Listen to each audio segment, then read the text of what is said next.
Hello，歡迎大家嚟到思維元宇宙，我係主持人 Angel。咁思維元宇宙咧會同大家分享唔同嘅書籍內容啦，從唔同嘅角度去探討唔同嘅事情，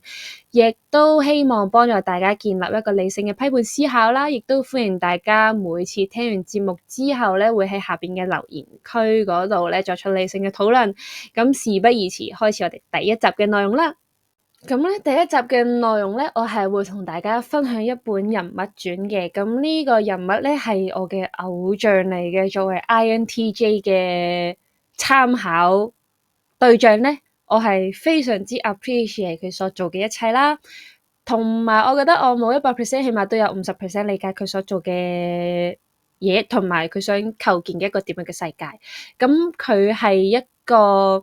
現實版嘅 Iron Man 啦，亦都帶人類作出咗好多嘅突破啦。咁我講現實版嘅 Iron Man，咁我相信聰明嘅你都知道我講邊個啦，冇錯啦，就係 Elon Musk 啦。咁咧呢本書咧，其實我上年睇完噶啦，不過我就花咗啲時間去沉澱同埋去思考一下，到底我想同大家分享啲咩咧？因為其實分享書嘅內容咧，我相信好多人都做過噶啦。咁但係從中學習到啲乜嘢咧，我都要花時間去整理一下。咁呢本書咧，我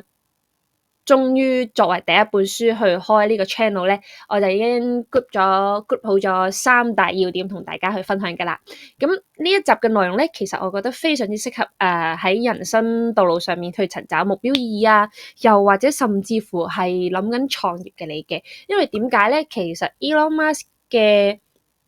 事蹟咧，同埋佢一切成功嘅背後咧係有跡可尋，同埋佢呢個模式咧，我都覺得非常之適合大家去模仿參考同埋去認識一下嘅。咁第一點要分享俾大家聽嘅咧，原來就係從 Elon Musk 身上睇到咧，其實成功嘅路上係取決於你嘅世界觀。你有冇建立到你嘅世界觀咧？世界觀係啲乜嘢咧？第二部分就係運用第一原則思考模式。咁第一原則思考咧，我相信中意 Elon Musk 或者買緊 Tesla 股票嘅你咧，係唔陌生，你一定係有聽過呢個 terms 嘅。咁第一原則思考模式佢最重要嘅核心關鍵咧，就係佢會幫你揾出所有問題背後嘅核心。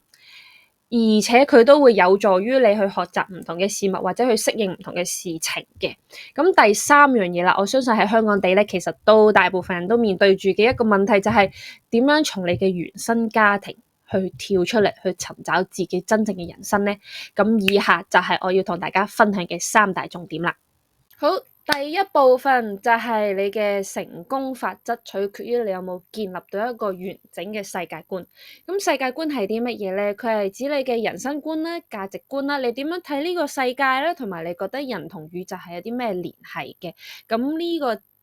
因素咧，呢啲因素咧就會構成一個完整嘅世界觀啦。咁世界觀點解要對你咁重要咧？無論喺你嘅人生定係你嘅創業上邊，因為咧佢係提供咗一個好嘅藍圖去俾你知道你嘅終極目標到底係一個點樣嘅樣，從而令到你咧可以分析翻你每一步應該點樣行嘅。因為咧其實喺我相信大家創業嘅時候會睇唔同嘅書啦，咁其實唔同嘅書會教你話你應該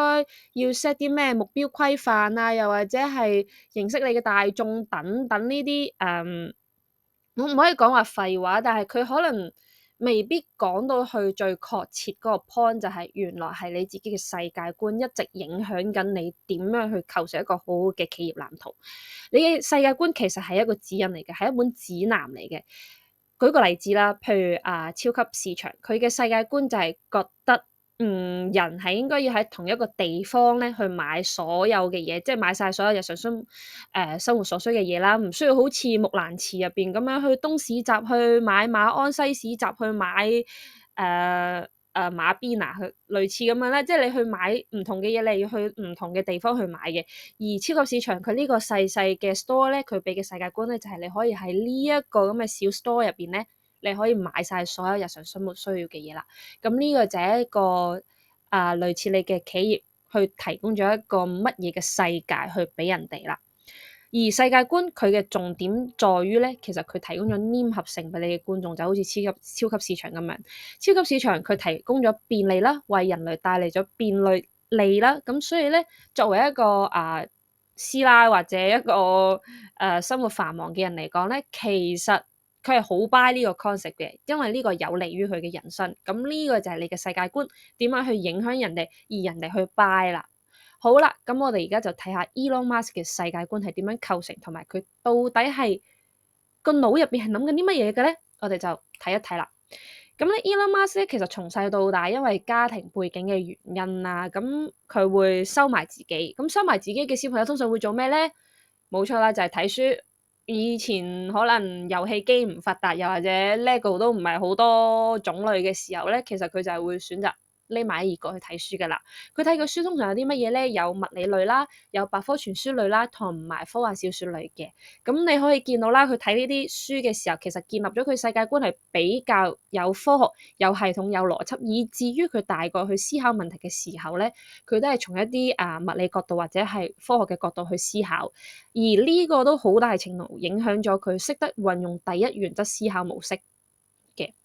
咁好啦，咁佢睇完咁多書咧，其實其中一本咧影響佢最深嘅咧就叫《銀河便車指南》呢一本科幻小說啦。咁故事就係由地球俾外星人炸咗，成為一個高速公路去開始嘅。咁入邊嘅內容我冇睇過，但係如果大家有興趣嘅話，自己去睇，因為入邊咧我睇簡介都應該幾有趣嘅。佢入邊有好多而家都仲未達到嘅科技。同埋，當你聽完呢一集內容嘅時候咧，你可以再睇下入邊嘅內容，究竟 Elon Musk 而家嘅 Tesla、SpaceX 啊，又或者係 Neuralink，佢係引用咗入邊嘅咩元素嘅？好啦，咁 Elon Musk 從《銀河便車指南》呢本書建立嘅世界觀咧，其實就有三大重點嘅。第一就係費米悖論啦。咁費米悖論呢樣嘢咧係一個好好嘅入門知識，即係太空入門知識嚟嘅。咁如果有興趣嘅你哋咧，就可以去 search 一下啦，了解一下究竟佢講啲咩啦。咁我呢度就略略講下，其實費米悖論咧就係講緊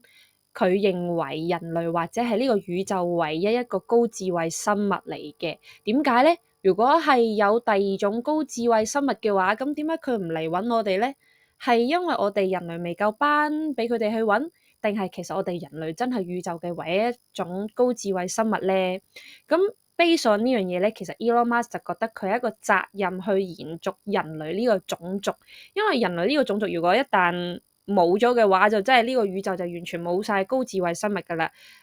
不論係對宇宙好定唔好啦，但係 Elon Musk 就覺得佢一定要有呢個責任去幫我哋嘅人類去延續我哋呢個種族啦。咁第二樣嘢就係 base on 人類要延續落去嘅時候咧，咁就即係人類要不斷咁樣進化啦。因為人類要延續落去，其中一個可能性就係要上太空啊嘛。咁人類要去到上太空呢一步嘅話咧，咁人類自己都要進步㗎喎。咁進步上面就包括文明上嘅進步啦。而佢認為文明咧嘅遺失係在於人類嘅唔進步啦，唔進步就會等於退步，就好似以前嘅金字塔咁樣，因為佢冇人再去鑽研，冇人再去 further develop 咧，其實佢就慢慢俾人遺忘，俾人遺忘就完全消失啦，消失到而家連科學家都解釋唔到當初嘅金字塔到底係點樣起嘅，只可以歸類，即係可能歸納於係外星人科技咁樣啦。咁 base on 頭呢兩點咧，其實再有第三樣嘢嘅就係冒險精神。Elon Musk 覺得咧，人類咧應該要不斷去創新冒險，經過唔同不斷嘅試驗，就算經過幾多次失敗都好啦，人類都應該要唔好放棄，繼續去冒險落去嘅。咁冒險呢個精神係其中一個要具備，以至於人類可以上太空啦。如果你冇冒險嘅精神，應該唔會有人夠膽上火星啊，或者穿越太陽系去第二個銀河星系噶啦。咁好啦，咁你見到佢呢個世界觀咧，引致於佢而家有三大重點去發，即係去鑽研嘅，就係第一太空啦，太空科技啦，佢成立咗 SpaceX 就係去不斷去延續太空科技呢樣嘢，因為其實 NASA 自從第一次登陸月球咧，佢就已經停頓咗好耐噶啦，因為佢哋就係回應翻。第二個 point 就係文明嘅遺失在於人類嘅停步啦。當你停步嘅時候，慢慢其實我哋嘅太空科技就會等同於落後。咁佢呢一個就係 Elon Musk 而家其中一個鑽研嘅就係太空科技啦。第二樣嘢就係再生能源，因為除咗去外星之外咧，其實佢都係想保護翻地球，因為地球喺目前為止係唯一一個適合人類居住嘅星球。如果人類呢個種族要延續落去嘅話咧，其實我哋係要保護我哋嘅地球嘅。咁所以佢就着重於發展呢個再生能源啦，包括佢嘅 Tesla 同埋 Solar Energy 啦。第三樣嘢就係網絡世界啦。網絡世界其實係一個對佢嚟講係一個 platform。去 group 晒所有人類嘅 information， 去令到呢個世界可以有一個更加好嘅運算系統。同時 Neuralink 呢樣嘢，即係譬如人工智能呢樣嘢咧，其實佢係可以應用喺幫助人類進化嘅喎。即係可能人類唔一定要換晒所有鐵嘅，即係鈦合金嘅身體，但係咪可以好似佢而家所研發嘅一個大腦晶片咁樣，去植入我嘅大腦，去幫助我哋去優化、去活化、去更加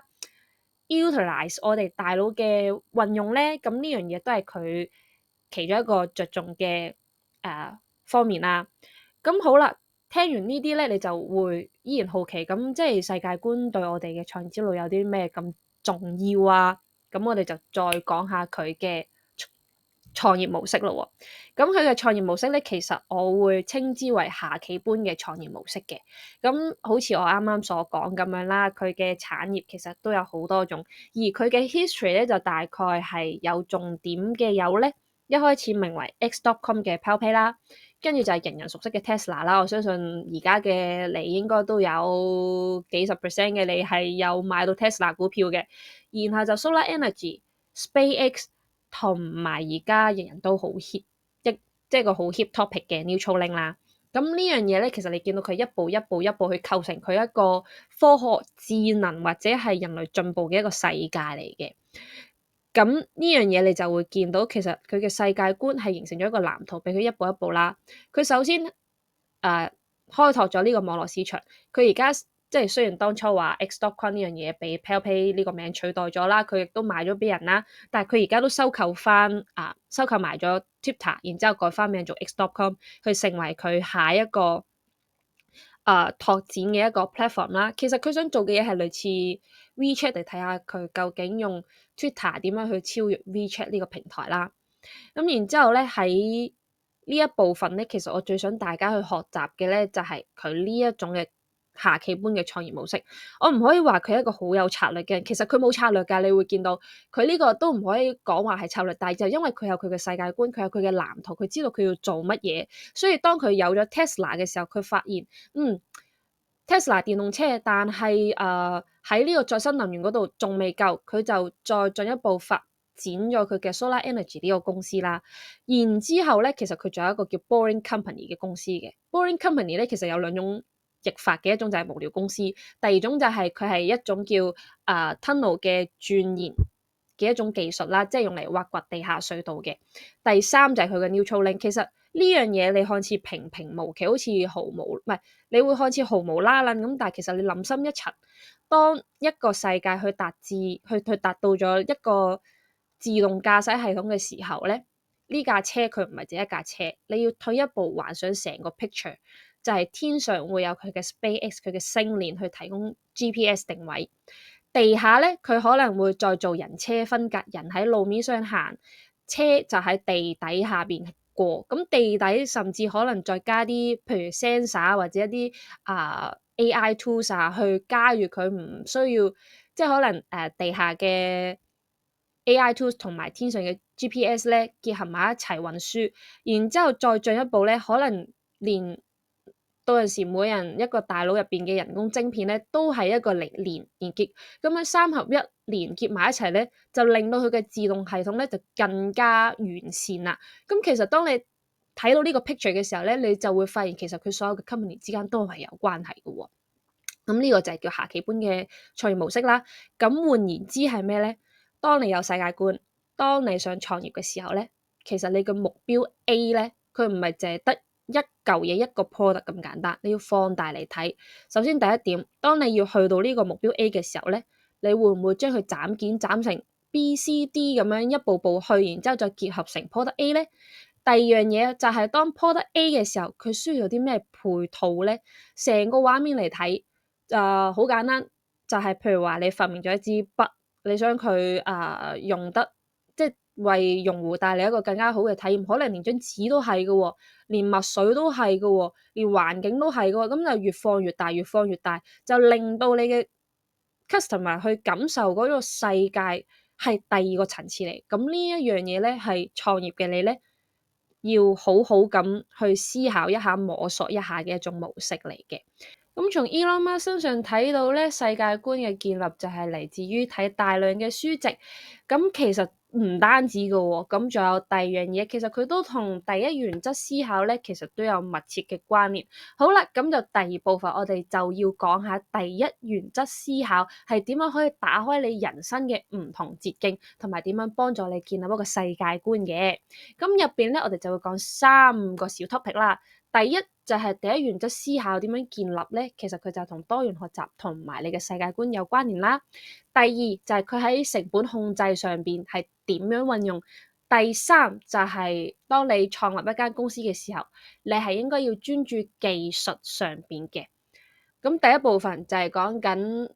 多元學習啦。咁首先建立你嘅第一原則思考模式咧，你係需要學習大量唔同方面嘅知識，咁呢個就係涉及到多元學習啦。就好似 Elon Musk 一開始讀大學嘅時候咧，佢知道自己要創業，所以其實佢係物理同埋呢個經濟係雙修嘅。咁睇翻我哋自己即係而家呢個社會啦，無可否認咧，政府嘅教育咧係為咗掃除民盲同埋提升國家嘅生產力，但係其實佢都有個致命點喺度嘅，因為其實知識咧係一個整體嚟噶嘛。如果你係放喺一個世界呢個宏觀嘅角度嚟睇，所有嘅知識都係有關聯嘅。譬如以前嘅科學咧，其實佢係包晒 free can by 3樣嘢嘅，同一件事佢係同時可以用 free can by 去解釋，但係因為而家嘅教育制度同埋佢嘅知識越嚟越多啊，佢無法一次過教晒咁多，佢就會將所有嘢斬件。咁斬件嘅時候變咗有啲人淨讀 cam 就係 cam，有啲人當然啦，有好多理科生佢係 free can by 一齊讀啦，但係亦都會有人就係讀 free 啊，又直讀 cam 啊，為咗某啲即係可能遲啲揀科嘅原因喺度啦，佢就係讀其中一範，咁就變咗佢睇呢個世界咧，其實佢睇得唔全面嘅。咁就回應翻我第一部分，你嘅世界觀其實係決定咗你目光嘅長遠同埋你嘅思維闊度啦。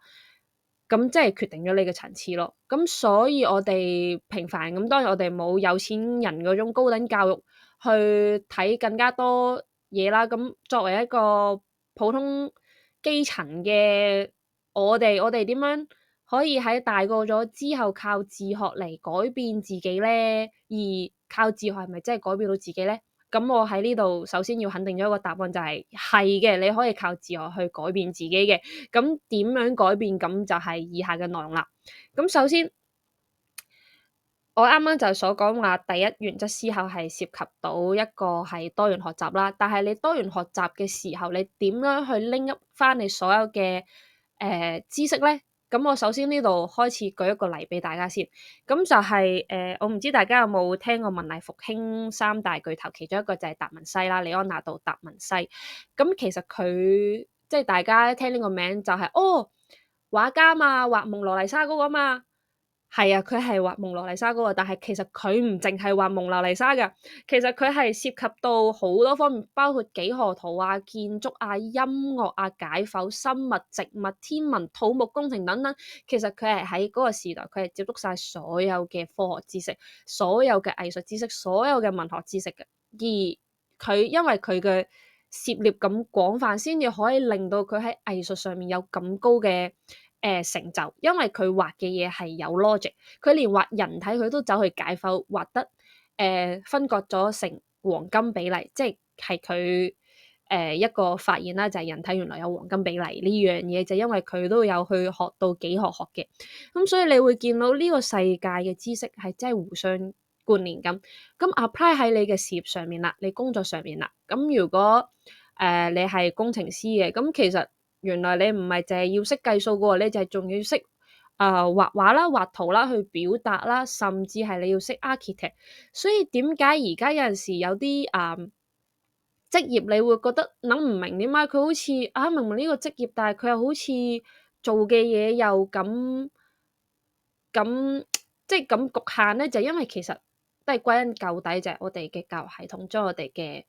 學術斬得太細件，變咗你出嚟做建築師就係淨係一個識畫圖嘅建築師，但係佢唔識考慮背後嘅力學啊，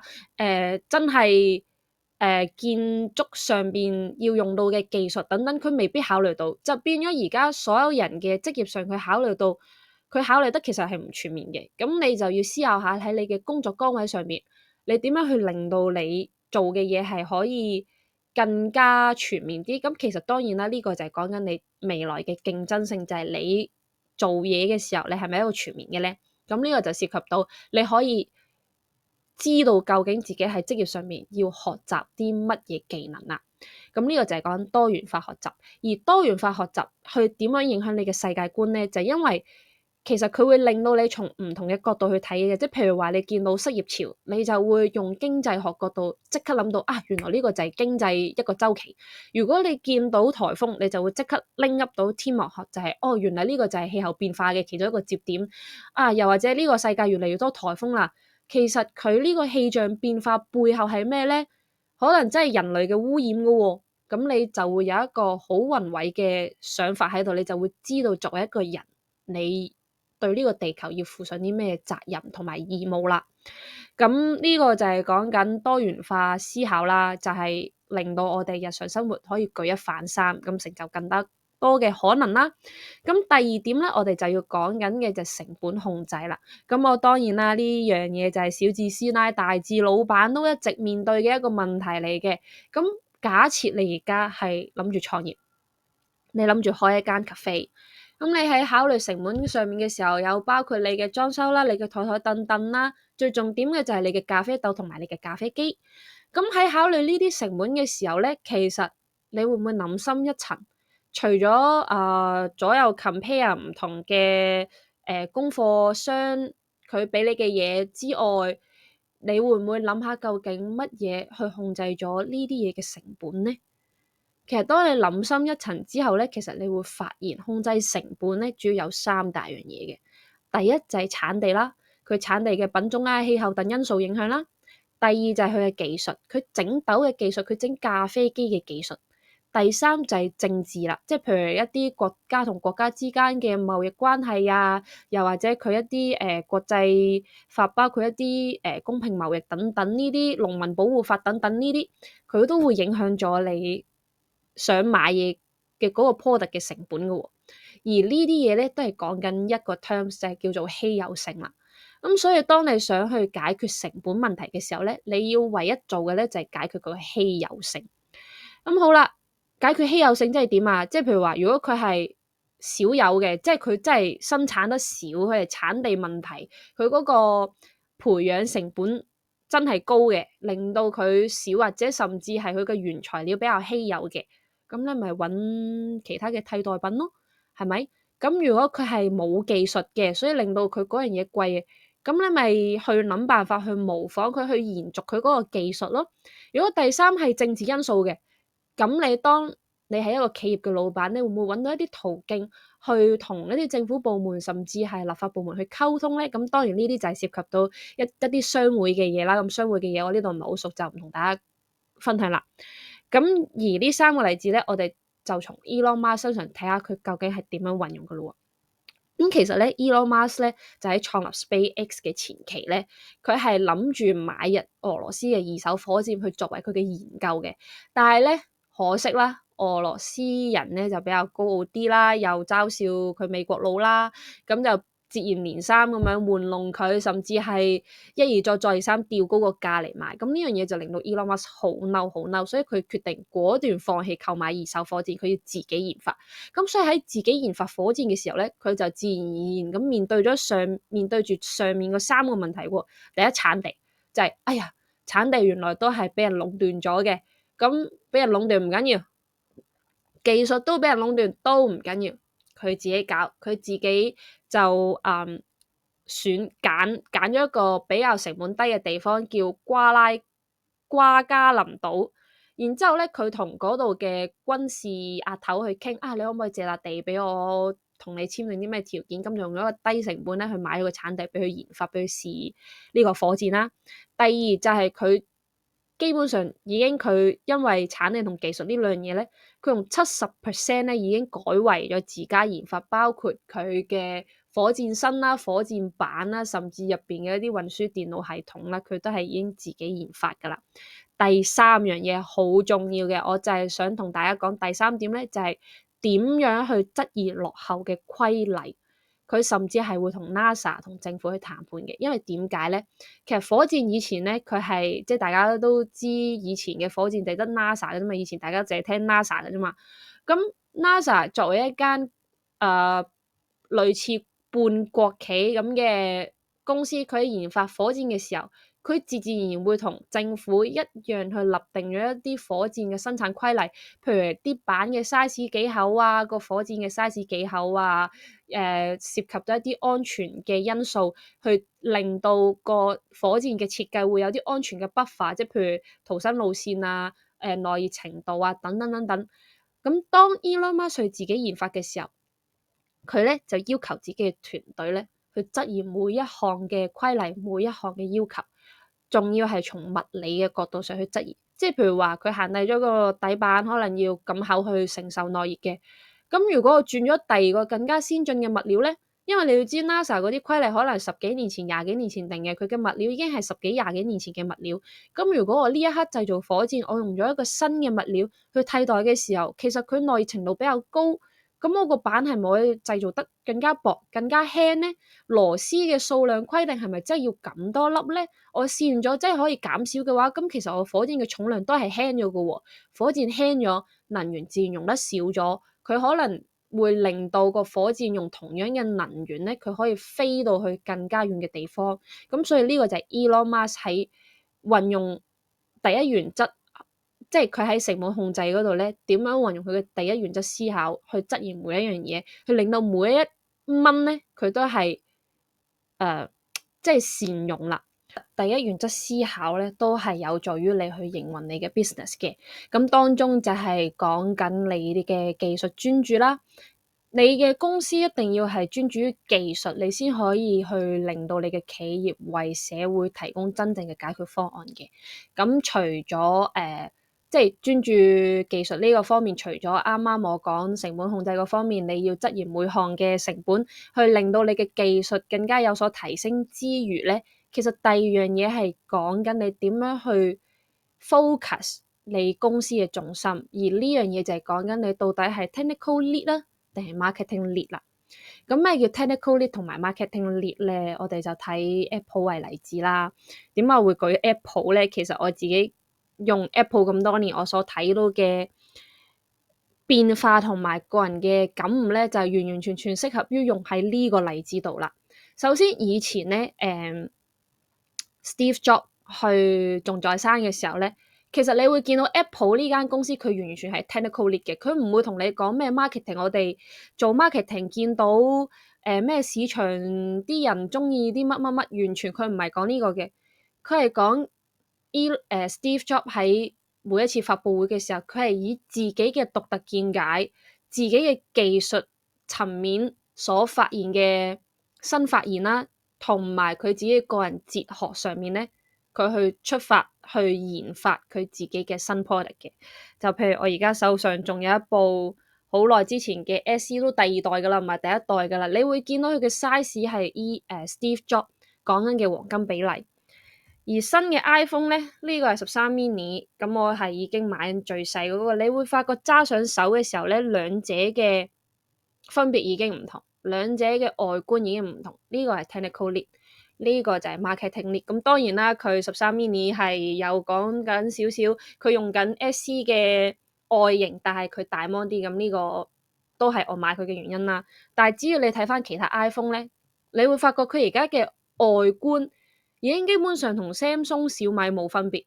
而且其他嘅機都已經出緊摺機嘅時候 ，iPhone 都仲未有摺機。你會唔會發覺其實 iPhone 佢而家係基本上處於一個落後嘅階段？咁當然啦，呢個就係佢而家係相對 marketing 一嚟又揦住自己 iPhone 嘅獨特性，二嚟佢又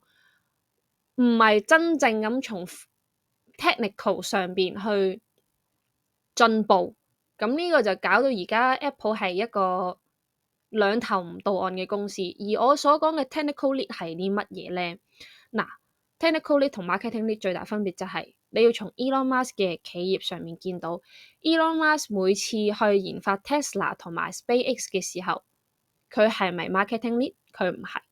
佢完完全全係自己技術物理角度上出發，可以做到嘅嘢佢就去做，可以突破嘅嘢佢去突破，以至於佢嘅技術係可以話喺市場上面一直都遙遙領先。咁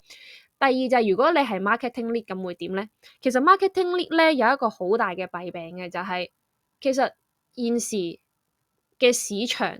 佢本身個技術就已經限制咗喺呢個市場入邊冇人去做突破嘅時候，你嘅 marketing 團隊去研究呢個受局限嘅市場，咁佢所得出嚟嘅數據只不過係一個受局限嘅數據。其實佢係咪真係可以喺呢個受局限嘅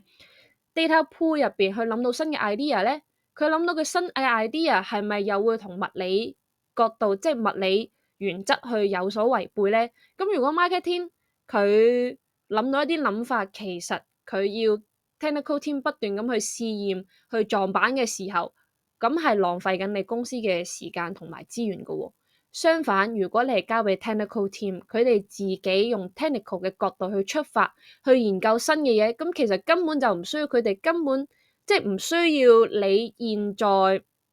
人嘅喜好，因為其實你一個市場人嘅喜好本身就已經受到阻礙，佢哋根本唔識分邊啲叫好，邊啲叫壞，佢哋都唔識分邊啲可以進步，邊啲可以刪除，佢哋只不過哦。間超市賣得咁多嘢，我咪買咯。手機有呢幾款啊，咁我咪揀咯。咁可以點樣好啊？未必有呢個 concept 去進步。但係如果你係 technical team 去 lead 嘅時候咧，一切可能都會好容易去達成。佢 compare with 呢個marketing lead 嘅 team 咧，其實佢哋可以創造出更多無限嘅可能。而且當一個 technical team 其實佢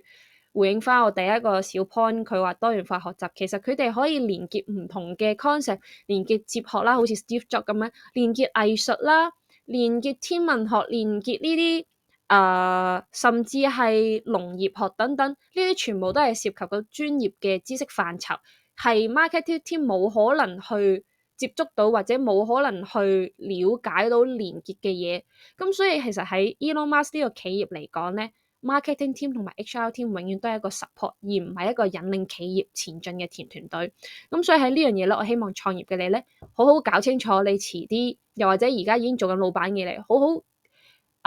叫 review 一下你公司嘅架構。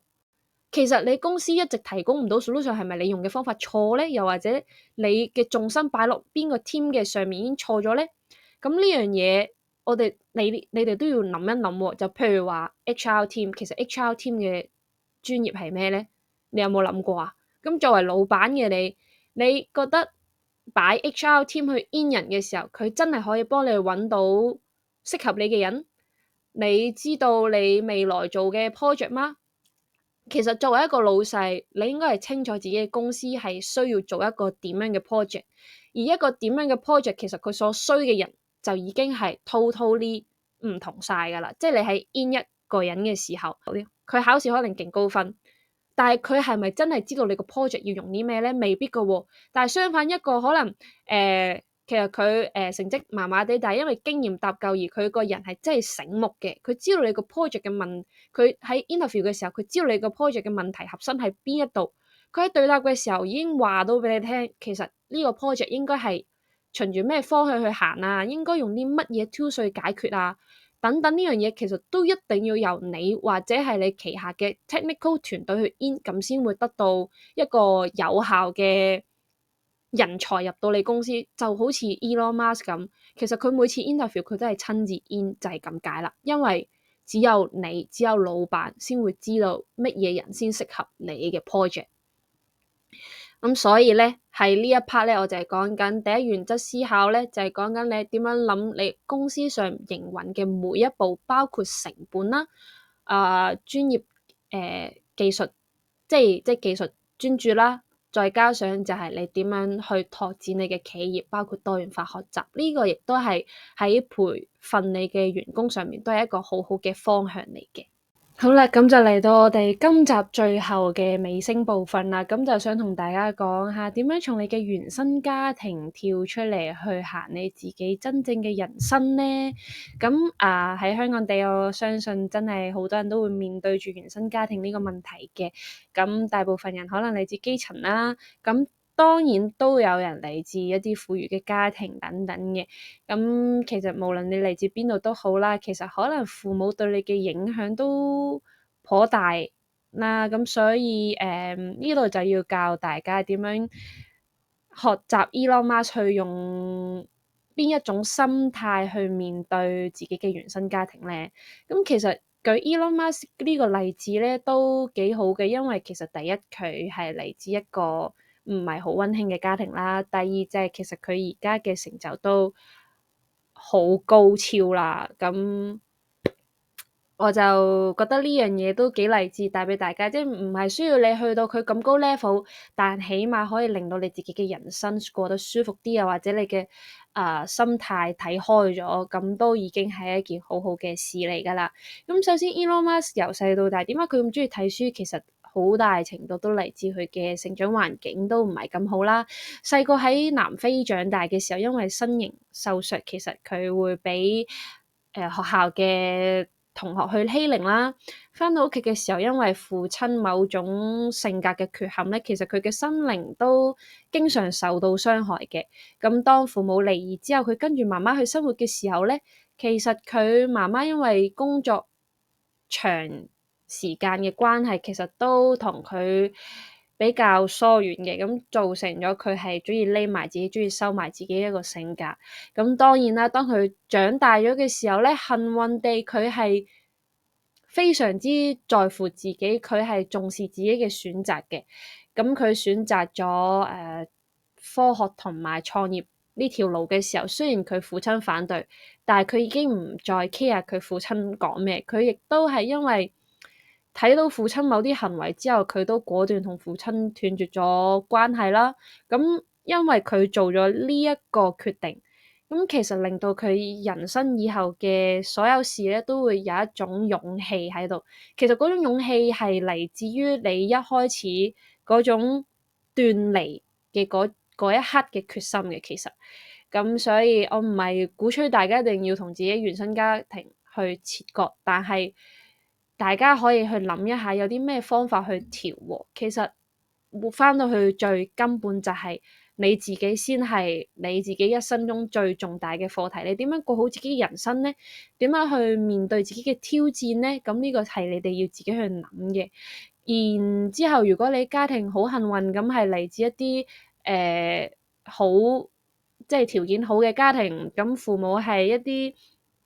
有學識嘅，亦都有人生閲歷嘅，識賺錢等等嘅。其實佢哋嘅意見對你都係有幫助嘅，你都不妨去聽一聽。其實有陣時你嘅人生你會借助到父母嘅助力啦、外人嘅助力等等，或甚至父母，咁呢啲都唔緊要嘅，最緊要都係你嘅人生係由你自己行。咁喺 Elon Musk 身上睇到咧，其實你不論你原生家庭如何啦，其實你條路點樣行都係取決於你自己嘅決心、自己嘅勇氣。喺你挑戰唔同嘅事嘅時候，其實無疑中會令你有一種意識到啊，我呢個人真係存在於呢個世間上邊，我呢個人嘅價值係真係建立於我所做嘅一切，我所挑戰嘅一切。That's why 喺 Elon Musk 嘅世界觀入邊，第三點咧，其實大家都非常之值得學習，就係冒險精神啦。唔一定下下要去到要創業啊，要賺大錢啊，又甚至乎去玩極限運動嗰種冒險，而係你每一日去思考自己有邊樣嘢可以作出改進嘅時候咧，其實都係對你自己嚟講一個小小嘅冒險嚟嘅喎。咁所以我希望大家喺聽完呢集 podcast 嘅時候咧，都有所得着，有所改變。咁以上就係今集嘅內容啦。咁如果你覺得鍾意同埋覺得有意思嘅話咧，我都希望你幫我撳個 like、subscribe 同埋 share 嘅。咁都歡迎你哋就住今集嘅內容喺下邊嘅留言區咧作出討論啦。我希望大家可以分享兩樣嘢嘅。第一就係你嘅世界觀係啲乜嘢咧？第二就係你聽完第一原則思考呢個模式之後咧，你覺得佢可以運用喺你生活上啲乜嘢地方咧？無論係你日常生活啊，定係你嘅事業上，我都非常之歡迎大家去諗一諗，然後留低你嘅睇法嘅。咁好啦，呢度係思維元宇宙，我係主持人 Angel，我哋下集再見啦，拜拜。